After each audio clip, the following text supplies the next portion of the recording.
Okay, so just before presenting the last speaker for this session, but obviously not the least, I'd just like to say a word regarding some of the concepts developed in South Korea. I think that the big challenge is to take these concepts and the very advanced, I would say, cooperation between government and private sector and adopt them on the international arena. So this is a great challenge. I'd also like to just apologize. I wasn't watching the screen, but I realized that a different picture came up prior to the last speaker. So is this cyber or is it a human error? I think a human error, but we'll see what happens later on this afternoon if there's a vice versa replacement of pictures as well. Maybe we should organize this. So just before going on the lunch break, I'd like to introduce Mr. Raj Pawar, who's traveled to Israel from India. Mr. Pawar is the chairman and co-founder, the founder of the NIIT group, which comprises NIIT Limited, a global leader in skills and talent development, and NIIT Technologies Limited, a global IT solution organization. Under his leadership, NIIT has played a key role in shaping the growth of the Indian IT sector by creating skilled manpower to drive its momentum.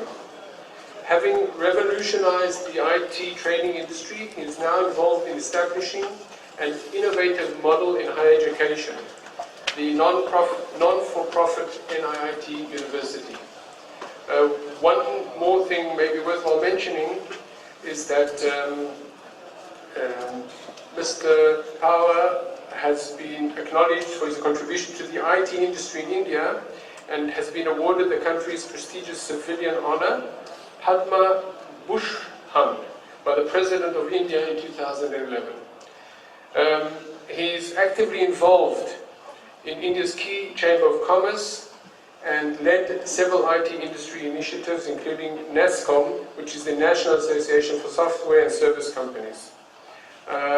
He's also served as a member of the Prime Minister's National Council on Skill Development and been a part of the Prime Minister's National Task Force.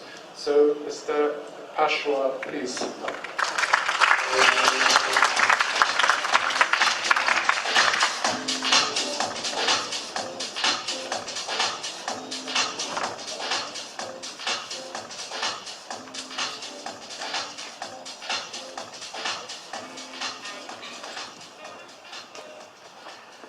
Good afternoon, everyone.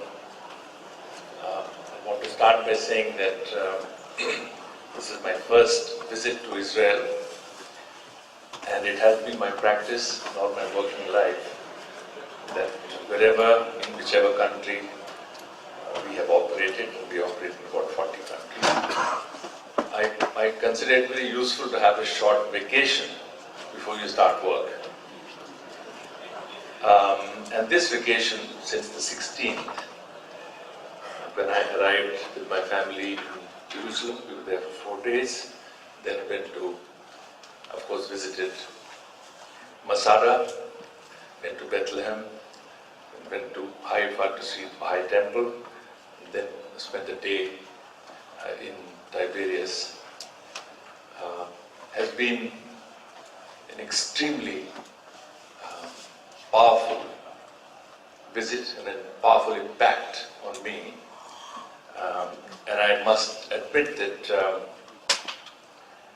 in none of my vacations have I had such a rich cultural experience and an exposure and been impacted so deeply by a nation with a great history and a nation that faces enormous challenges as it moves ahead.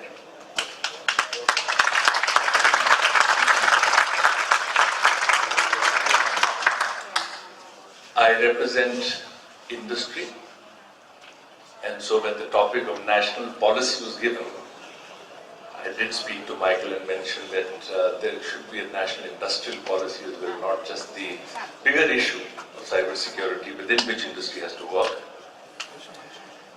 And so my talk is a bit on how industry is looking at this whole situation as an opportunity.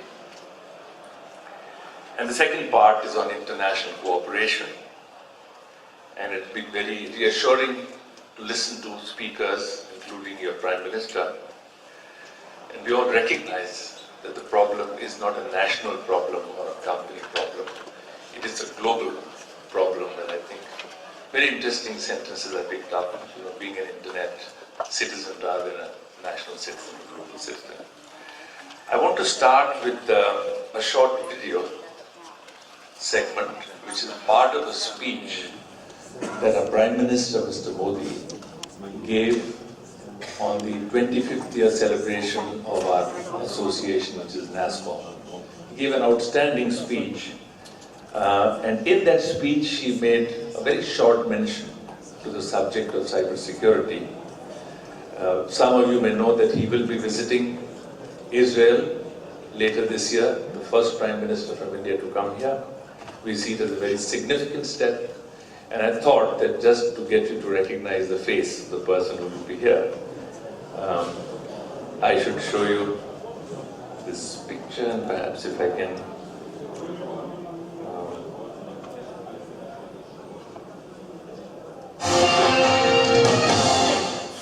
एक क्षेत्र ऐसा है जिसमें बहुत संभावनाएं पड़ी है, ऐसा मैं मानता हूं।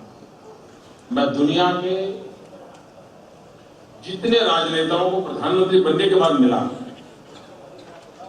शायद 50 से ज्यादा से मिला, उसमें 25 से 30 राजनेताओं से मेरी जो बात हुई है वो साइबर सिक्योरिटी की उनकी चिंता है। सारी दुनिया परेशान है साइबर सिक्योरिटी के। क्या मेरा हिंदुस्तान का नौजवान दुनिया को चैन की नींद सोने के लिए साइबर सिक्योरिटी के लिए फुल प्रूफ इनोवेशन लेकर आ सकता है? बहुत बड़ा मार्केट होगा, आप लिख करके रखिए। फायरवॉल से भी काफी आगे बढ़ना पड़ेगा। हमने उस स्थिति पर पहुंचना पड़ेगा, और जिसके संबंध में जानते ही दुनिया को लगेगा, हाँ यार हम चिंतित थे, अब शायद हम सारी दुनिया की जो ताकत है, उस ताकत को साइबर सेफ्टी की जरूरत खड़ी हुई है, साइबर सिक्योरिटी की जरूरत पड़ी है। क्या नेस्कॉम के द्वारा ऐसे एक टास्क फोर्स बना करके हम ग्लोबली क्या दे सकते हैं? ये बात सही है कि ये डायनेमिक अवस्था है। आप एक करें तो वो दूसरा करता है, आप दूसरा करें तो तीसरा करता है। लेकिन शायद जगत को एक बहुत बड़ी चिंता मुक्त करने का एक बहुत बड़ा काम हम कर सकते हैं। So as you can see, he didn't talk of protection alone. He did imply that when he said that in speaking to more than half of the heads of government that he had met in this short period as the first year of his prime ministership, that a majority of them see this as one of their top 3 problems, and he was challenging our industry association to look at that as an area where we can serve and do something meaningful. So this task force, which I have the honor to chair, was formed just a little over a month ago after this session. And so this is all work in progress. I've also heard many comments today of the fact that it will have to evolve on an hourly basis and a daily basis. But the first thing we did was to say that our industry has to respond to this situation.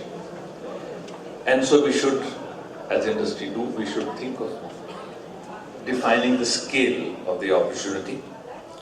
So as some of you know, the Indian IT and business process management industry is $146 billion last year. And we have an aspiration as an industry to reach between $350 350 to 400 billion in size in the next 10 years. Within this, the cyber security component is very small, it's just about 1%. So in the task force, we are saying that it is, well, a whole lot of back of the envelope calculation, but also deep analysis to say that it could be as much as 10% of the size of the industry. So we are, as industry, we are looking at an opportunity to build a subsection of our industry that's 35 to 40 billion in size by 2025. And a more important objective in a country like India, which is 1.25 billion people, with a very large level of unemployment, is can we create jobs? So we're expecting that such a scale will also generate directly and indirectly about 1 million jobs by that time. And so, in our thinking, the task force has defined this large charter and has now created 4 working groups which are working very hard, and by end of July we will come up with the recommendations to the government, to the Prime Minister. And we have broken the work into 4 pieces. So there are 4 working groups. Right on top you see industry development, because ours is an industry development charter. And that will involve doing all the planning that we do within the industry association on its various subsectors to see how do we build a roadmap to reach that scale and size. And then the 2 enabling factors, and they've come up again and again. There's a whole question of building new technology, where we see a very big role for academia, and also in developing skills, an issue which has come up in virtually every presentation. And then at the bottom we have policy development, and this is not the national policy on cyber, which government has a larger role to do, but we are only concerned in our task force on looking at supporting policies that will help the industry agenda to be met, and also looking at existing policies that are getting in the way of developing the industry. So our thrust and our analysis on national policy will be restricted to that aspect of policy. In studying this subject, and they're all experts here and I'm new in a sense to the subject, there are many reasons which make it fundamentally different from anything we have done before. And it's interesting that some of these points were referred to in the earlier talks. The first and perhaps most important difference is we are talking of a world of bits, not a world of atoms. And so when we talk of identification and attribution, we can recognize that it's difficult to recognize bits. They also travel very differently from the speed of atoms, the speed of light. And a very important point, I think this is to me an area on which very little is understood. We live in a world of atoms, and the economics of atoms has created a whole body of knowledge which is predicated or based on the scarcity phenomena. If there is 1 kilogram of something which I want to share equally with someone, each of us gets a half kilogram. If you want to spread it across 10, each one gets 1/10 of a kilogram. But with bits, at a marginal cost, if there are 1,000 people who want to share a megabyte, each one gets a megabyte with almost 0 marginal cost. So the underlying economic theory has to be predicated on abundance rather than scarcity. And many interesting phenomena like the dot-com bubble and so on cannot be explained by normal economics, and we do not yet have a good economics to understand theory of abundance. The second one, which has been referred to again in many sessions in the morning, is we are dealing with a situation of fundamental asymmetry. We talk about the fact that threats occur and we are only responding to threats because the thieves are free and the cops are restrained by laws. and thieves are far ahead of cops. And the scale of impact versus the scale of protective action is completely misaligned. It's orders of magnitude larger. And we all know that while people are trying to put a value, is it 3 trillion or 4 trillion of loss in a year, they appear to be underestimated because no one knows exactly what the loss is. And whatever we know is underreported because people don't want to share that they lost something. So these two reasons are causes which have to get us to think completely afresh. And now finally I want to talk about the reason why I'm here with the delegation from India, is that we see an outstanding opportunity for collaboration between our two countries.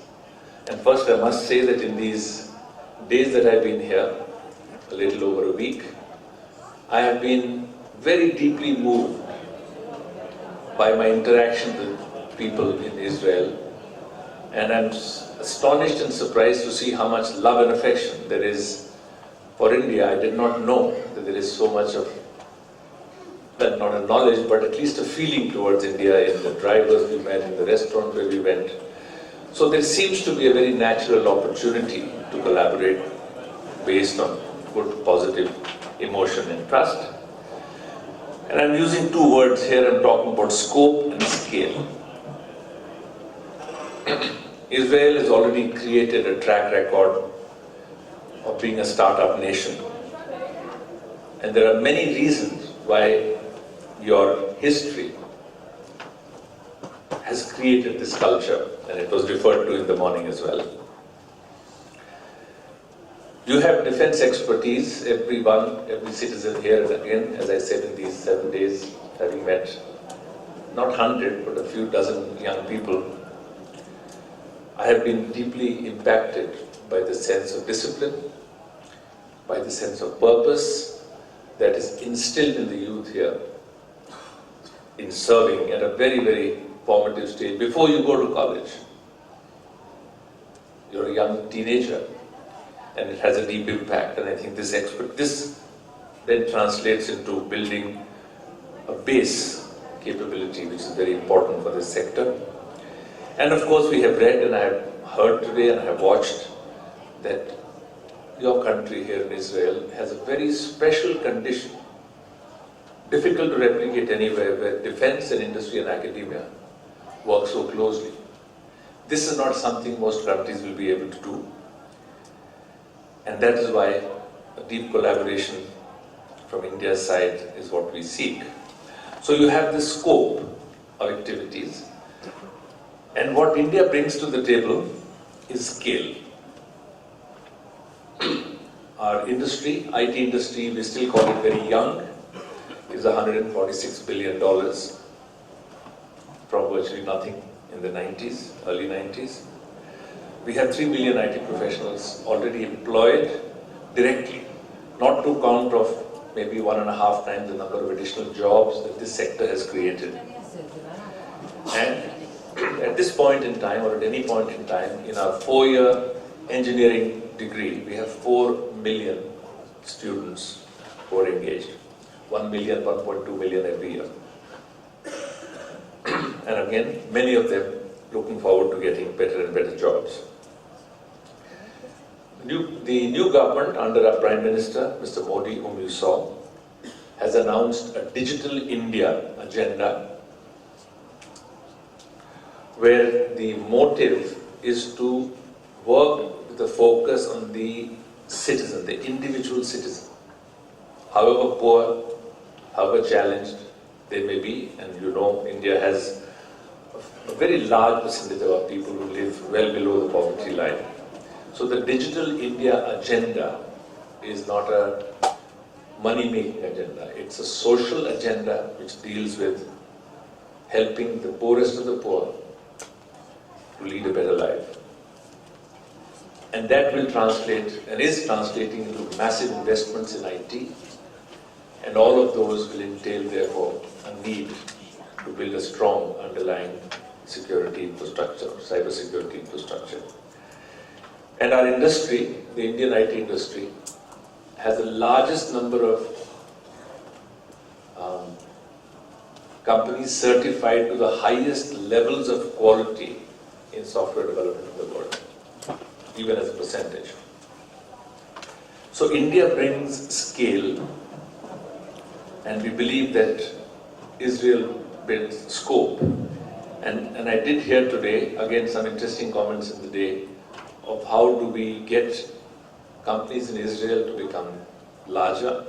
So I noted a very interesting comment that your countries, your young entrepreneurs make companies. They make companies and they sell companies. It's a very, very different mindset. We build companies in India and we want to be with them. I started my company in 1981. The mentality here is interesting, that you build a company like a product which you can sell, which can create value. So the whole ability to generate new ideas, working with Indian companies to take them to scale, could be something which could be done as an activity. We do have a very interesting and young product ecosystem, but it's very small, growing fast but very small. And therefore I can see terrific opportunity for interaction between our small companies as well as many companies here. And I think the opportunity exists for us as two countries to create a new value chain. This is the central idea I want to make as I close. But we should think about it together, we should plan it together, because we don't want to end up just eroding value. We should mitigate value erosion. We have to think of policies at national level which incentivize cross-border M&A. It has to become much easier than it is today.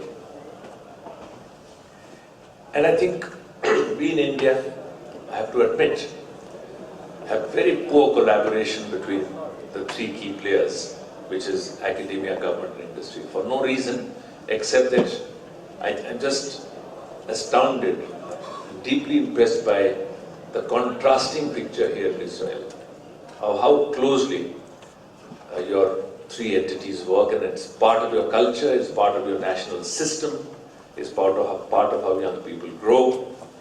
And also we saw your Prime Minister, I heard him, we read, of course, of his comments, but I heard how passionately he believes that this collaboration is necessary. So with that I close. If there are questions, perhaps at lunch or later in the day, I'd be more than happy to answer. But I'm here more to seek opportunities for our two countries to work together. And having spent a little time here, I feel deeply encouraged that for many, many reasons, rather than just economic, there is a scope for